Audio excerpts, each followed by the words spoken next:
नमस्कार दोस्तों, राधे राधे। अनु शर्मा क्लासेस में आप सबका बहुत बहुत स्वागत है। आज हम लोग हमारी एक बहुत ही लोकप्रिय कवि हरिवंश राय बच्चन जी का जीवन पढ़ेंगे, जिसमें आज हम लोग उनके बारे में कुछ महत्वपूर्ण जानकारी हासिल करेंगे। तो चलिए देर न करते हुए हम अपनी कक्षा का आरंभ शुरू करते हैं। हरिवंश राय बच्चन का परिचय, ठीक है। उपनाम बच्चन, मूल नाम हरिवंश राय। जन्म 27 नवंबर 1907 इलाहाबाद उत्तर प्रदेश। निधन 18 जनवरी 2003 मुंबई महाराष्ट्र में इनका निधन हुआ था, ठीक है दोस्तों। इनको पुरस्कार कौन सा मिला? देखिए, पद्म भूषण पुरस्कार 1976 में मिला था और साहित्य अकादमी पुरस्कार इनको किस रचना पे मिला था? दो चट्टानें नामक कविता पे 1968 ईस्वी में मिला था, ठीक है दोस्तों। तो चलिए देखते हैं। हालावादी काव्य धारा के प्रमुख कवि हरिवंश राय बच्चन का जन्म इलाहाबाद के चक मोहल्ले में एक संभ्रांत कायस्थ परिवार में 27 नवंबर 1907 को हुआ। उन्हें नाम दिया गया हरिवंश राय और घर में उन्हें प्यार से बच्चन पुकारा जाता था। आरंभिक शिक्षा दीक्षा के बाद इलाहाबाद विश्वविद्यालय से अंग्रेजी साहित्य में एमए की परीक्षा पास की। तो देखिए, इन्होंने किससे पढ़ाई की थी?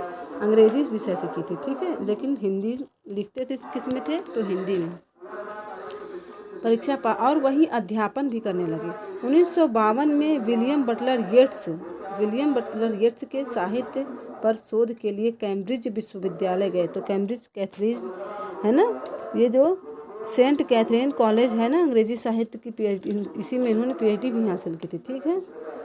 कहाँ गए? कैम्ब्रिज विश्वविद्यालय। स्वदेश वापसी पर आकाशवाणी में प्रोड्यूसर बने। फिर 1955 में विदेश मंत्रालय हिंदी विशेषाधिकारी के रूप में नियुक्त किए गए।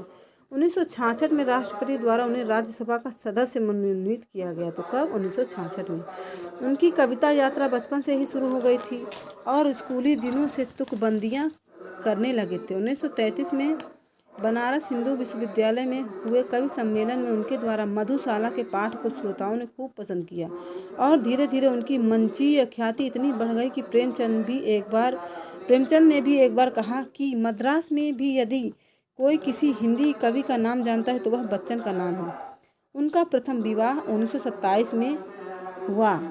1936 में पैसे के अभाव में क्षय रोग से अधूरे इलाज के कारण श्यामा की मृत्यु हो गई। तो इनका विवाह किससे हुआ था? श्यामा से, सन 1927 में, और 1936 में इनकी मृत्यु हो गई। मतलब शादी के 8-9 साल हुए, 9 साल बाद इनकी मृत्यु हो गई। 1942 में तेजी शुरू से इनका विवाह, फिर दूसरा विवाह इनका 1942 में तेजी शुरू से हुआ। उनका पहला काव्य संग्रह देखिए कौन सा है? 13 हार, जो कि 1932 में प्रकाशित हुआ। 1935 में प्रकाशित उनका दूसरा संग्रह मधुशाला उनकी स्थायी लोकप्रियता और प्रसिद्धि का कारण बना। बच्चन मधुशाला का पर्याय ही बन गए। इन दोनों काव्य संग्रहों के अतिरिक्त उनके 2 दर्जन से अधिक अन्य संग्रह प्रकाशित हुए। कविताओं के अलावा उनकी आत्मकथाएं और उनके अनुवाद भी हिंदी में उनकी स्थायी कीर्ति का कारण है। उन्होंने बाल साहित्य और निबंध लेखन भी किया। चलिए उनकी प्रमुख कृतियों के बारे में जानते हैं।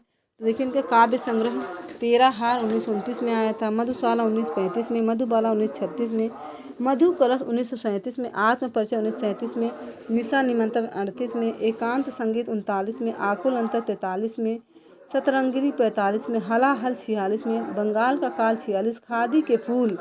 देखिए, खादी के फूल हरिवंश राय बच्चन और पंत जी के साथ मिली हुई रचना है इनकी।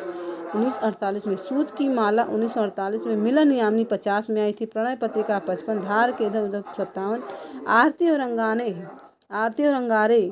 1958, बुद्ध और नाच घर 58, त्रिभंगिमा 61, 64 4 खेमे 64 खूंटे है ना, 4 खेमे 64 खूंटे 1962 में आई थी। 2 चट्टानें 1965 में आई थी, जिसमें उन्हें 1968 में 1968 में उनको इसी 2 चट्टानें नामक कविता पर क्या मिला था? साहित्य अकादमी मिला था, ठीक है।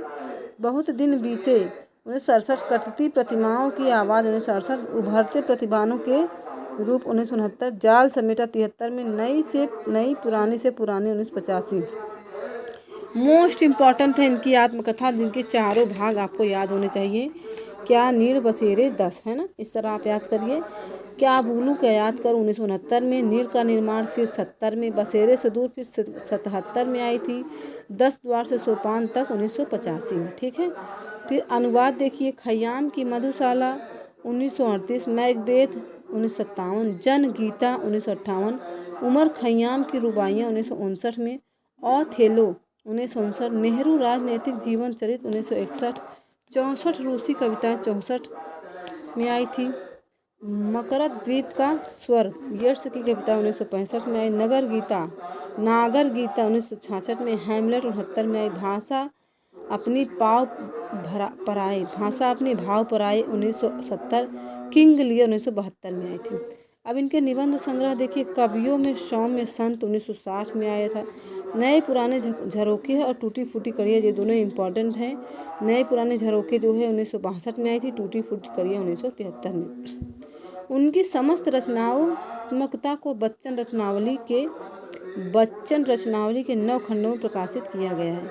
उन्हें 2 चट्टानें नामक काव्य संग्रह पे हमने बता ही दिया, 1968 ईस्वी में इनको साहित्य अकादमी पुरस्कार मिला था, और सरस्वती उनकी आत्मकथा के लिए उन्हें सरस्वती सम्मान भी प्राप्त हुआ था, है ना। फिर भारत सरकार ने साहित्य एवं शिक्षा के क्षेत्र में उनके योगदान के लिए उन्हें पद्म भूषण से भी अलंकृत किया था। उन्हें पद्म विभूषण कब मिला? उनको पद्म भूषण मिला। कब मिला पद्म भूषण? 1976 ईस्वी में मिला। तो ये रहे हमारे हरिवंश राय बच्चन के जीवन के बारे में कुछ महत्वपूर्ण जानकारी, जिसे आप पढ़िए और आप अपने परीक्षा में इसके पढ़ने के बाद आपको बच्चन से संबंधित कोई भी प्रश्न आएगा तो आपका ये भी प्रश्न छूटेगा नहीं। ठीक है दोस्तों, राधे राधे दोस्तों।